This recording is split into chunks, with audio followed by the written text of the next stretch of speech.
ஒரு வாய்க்கு வந்து தேங்காய் பால் சாப்பிட்டோம், ஒரு வாய்க்கு வந்து கடலை சட்னி வச்சு சாப்பிட்டோம். ரொம்ப நல்ல டேஸ்ட், சூப்பராக இருக்கும், அட்டகாசமாக இருக்கும்.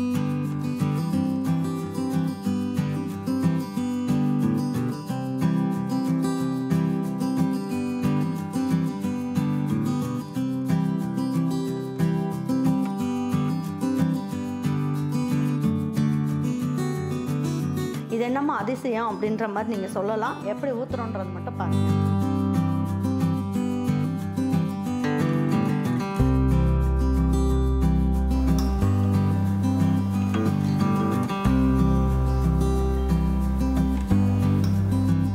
பாருங்கள், இந்த மாதிரி நம்ம செஞ்சு வச்சுட்டு இந்த ஆப்பத்துக்கு நல்லா பாலோடு எடுத்து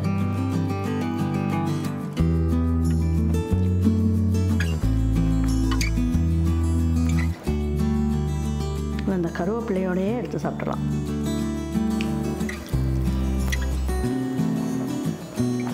சூப்பராக இருக்குது. உண்மையாகவே சொல்கிறேன், நான் செஞ்சேன்றதுக்காக சொல்லலை.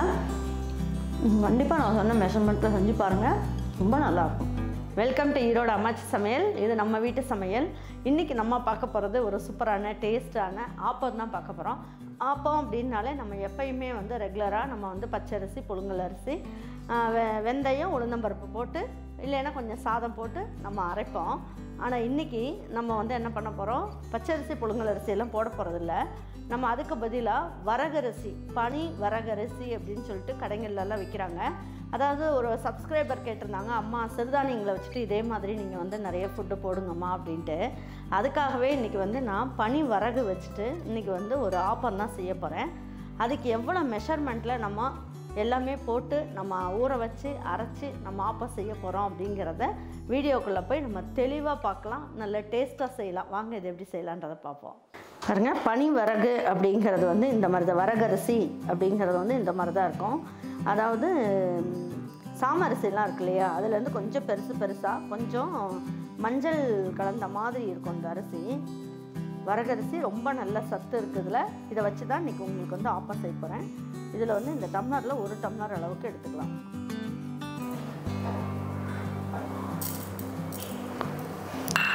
பாருங்கள், இதுலேயே வந்து 1/4 கப் அளவுக்கு இட்லி அரிசி எடுத்திருக்கேன். பாருங்கள், இட்லி அரிசி இதுதான்.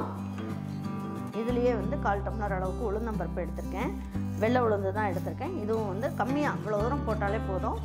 4:1 தான் இது எல்லாமே. இது ரெண்டுமே அப்படி தான். பாருங்கள், இந்த அளவுக்கு வெந்தயம் எடுத்தால் போதும். இது எல்லாமே ஒன்றா போட்டு நல்லா ஊற வச்சிடலாம். பாருங்கள், இது ஒரு 8 மணி நேரம் ஊறினா போதும். நான் ஏற்கனவே உங்களுக்கு சொன்ன மெஷர்மெண்ட்டை நான் ஊற வச்சு எடுத்து வச்சுருக்கேன். இப்போ இதை வந்து நான் மிக்சிலேயே அரைச்சிக்கிறேன். கம்மியான குவான்டிட்டி அப்படிங்கிறதுனால நம்ம மிக்சிலேயே அரைச்சிடலாம்.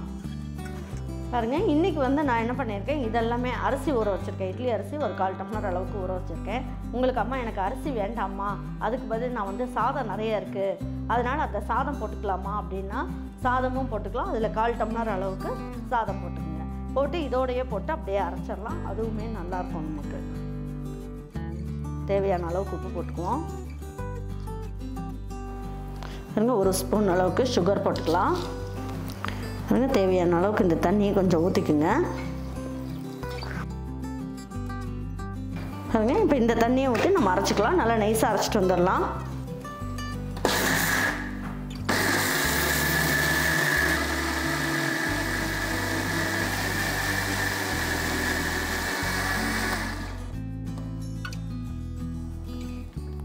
பாருங்கள், இந்த அளவுக்கு நல்லா நைஸாக அரைச்சிட்டோம். பாருங்கள், குறைனே இல்லை, நல்லா நைஸாகிடுச்சு.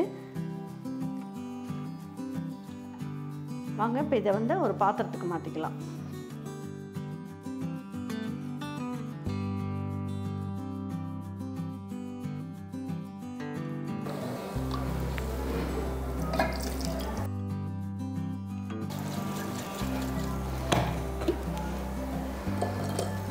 இப்போ இதை நல்லா கலந்து விட்டுறலாம். மாவு பார்க்கவே எப்படி இருக்கு பாருங்கள்.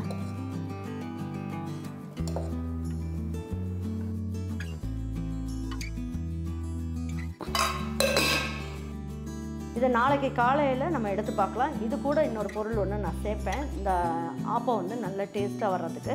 சாதாரண ஆப்பத்தோடு இது வந்து நல்லா சுவையாக இருக்கணும்னா ஒரு சில பொருட்கள்லாம் அதில் சேர்க்க வேண்டியிருக்கு. அது நாளைக்கு காலையில் இது புளிச்சதுக்கப்புறம் நம்ம பார்க்கலாம். பாருங்கள், நேற்று பனி வரக வச்சுட்டு நம்ம வந்து சூப்பரான ஆப்பம் எப்படி செய்யலாம் அப்படின்னு சொல்லிட்டு உங்களுக்கு மாவு அரைச்சி காமிச்சிருந்தேன். மாவு வந்து நல்லா புளிச்சிருச்சு. இப்போ எடுத்து பார்த்துடலாம்.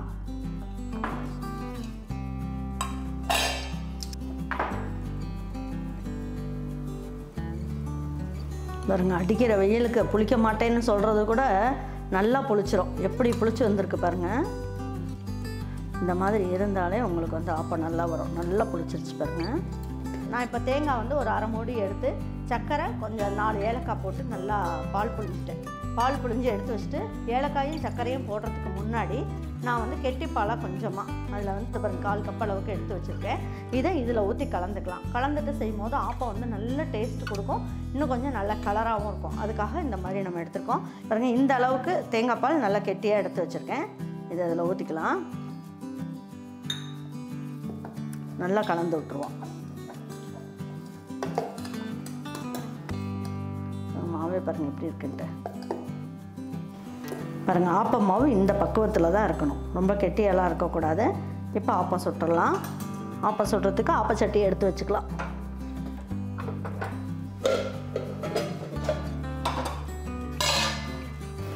பாருங்கள், இதில் கொஞ்சமாக தேங்காய் எண்ணெய் ஊற்றிக்கலாம். தேங்காய் எண்ணெய் ஊற்றி நம்ம வந்து ஆப்பம் செய்யும் போது நல்ல டேஸ்ட் இருக்கும். அப்படி பிடிக்காதுன்றவங்க அவாய்ட் பண்ணிக்கோங்க. இது அந்த மாதிரி ஒரு துணி ஒன்று எடுத்துக்கோங்க. லேசாக வந்து இந்த மாதிரி தொடச்சிக்கலாம்.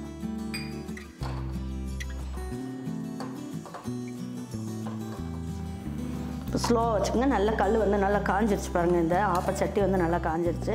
இப்போ என்ன பண்ணலாம், இதில் 1.5 கரண்டி அளவுக்கு ஊற்றிக்குவோம்.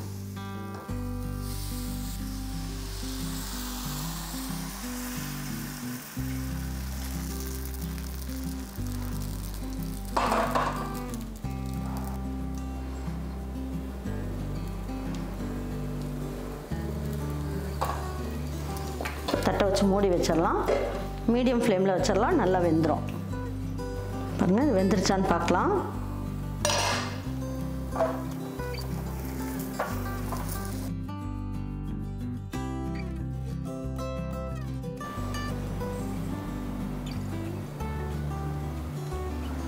பாருங்கள், நல்ல சாஃப்டாகவும் இருக்கும். பாருங்கள், நல்ல ஓரம்லாம் எப்படி வெந்திருக்கு. நல்லா இந்த மாதிரி ஓட்டையாக வந்ததுனாலே நம்ம அரைச்சிருக்க மாவு வந்து சூப்பராக இருக்குன்னு அர்த்தம். பாருங்கள், உள்ளுக்குள்ளே நல்லா மெத்துன்னு இருக்குது.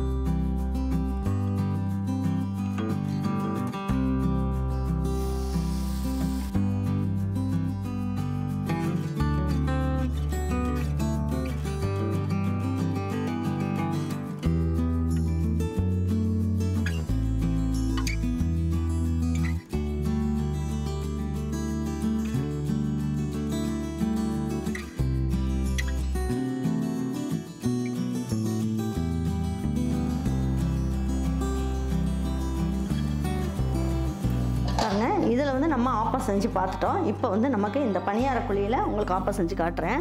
இது என்னம்மா அதிசயம் அப்படின்ற மாதிரி நீங்கள் சொல்லலாம். எப்படி ஊற்றுறோன்றது மட்டும் பாருங்கள்.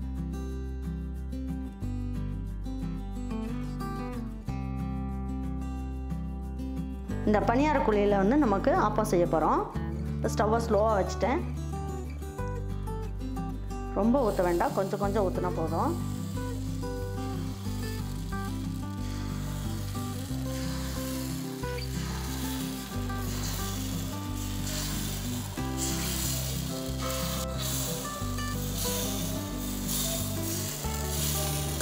இப்போ நல்லா சுடும் அப்படிங்கிறதுனால நம்ம என்ன பண்ணுவோம்,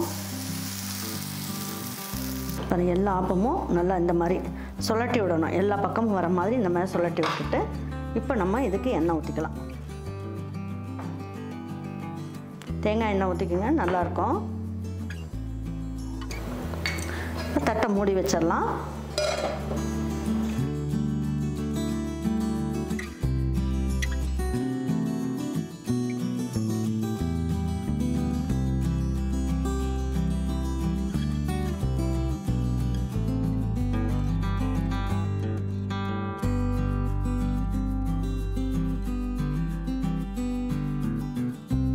உள்ளெல்லாம் பார்த்தீங்கன்னா நல்லா மெத்துன்னு இருக்குது பாருங்கள். நல்லா மெத்துன்னு சூப்பராக இருக்குது. இந்த ஆப்பமும் பார்த்தீங்கன்னா அரிசி மாவில் செஞ்சோம்னா கூட இந்த அளவுக்கு வராது. ரொம்ப நல்லா ஓரங்கள்லாம் நல்லா வந்து செவன்னு வந்து உள்ளுக்குள்ளே பாருங்கள் நல்லா மெத்துன்னு சூப்பராக இருக்குது. இதுக்கு பெஸ்ட் காம்பினேஷன் அப்படின்னு பார்த்தீங்கன்னா ஒரு கடலை சட்னி, வேர்க்கடலை சட்னி அரைச்சிக்கோங்க. அதுக்கப்புறம் தேங்காய் பால் நல்லா ஏலக்காய் எல்லாமே போட்டு நல்லா அரைச்சி வச்சுருக்கோம். கடலைக்கறியும் நல்லாயிருக்கும். நான் அடுத்த வீடியோவில் உங்களுக்கு நான் வந்து அப்லோட் பண்ணுறேன் கடலைக்கறி எப்படி செய்யலாம் அப்படின்ட்டு. ஒரு வாய்க்கு வந்து தேங்காய் பால் சாப்பிட்டோம், ஒரு வாய்க்கு வந்து கடலை சட்னி வச்சு சாப்பிட்டோம். ரொம்ப நல்ல டேஸ்ட்டு சூப்பராக இருக்கும், அட்டகாசமாக இருக்கும். நீங்கள் உங்கள் வீட்டில் இருக்கவங்க எல்லாருக்குமே இதே மாதிரி நீங்கள் பனி வரகு வச்சுட்டு நீங்கள் செஞ்சு கொடுங்க. ஏன்னா இப்போ சாப்பாடே நமக்கு பிடிக்க மாட்டேங்குது சாப்பிட்றதுக்கு அப்படிங்கிறதுனால இந்த மாதிரிலாம் செஞ்சு சாப்பிட்லாம். ரொம்ப அருமையான ஆப்பம் உங்களுக்கு நான் செஞ்சு காமிச்சிருக்கேன். உங்கள் வீட்டில் இருக்கவங்களுக்கும் எங்கள் வீட்டில் இருக்கவங்களுக்கும் பிடிச்சிருந்தா நானும் ஒரு லைக் போட்டுறேன். நீங்களும் லைக் போட்டு உங்கள் ஃப்ரெண்ட்ஸ் அண்ட் ஃபேமிலி எல்லாருக்குமே ஷேர் பண்ணி விடுங்க. தேங்க்யூ ஃபார் வாட்சிங் ஈரோடு அம்மாச்சி சமையல். தேங்க்யூ.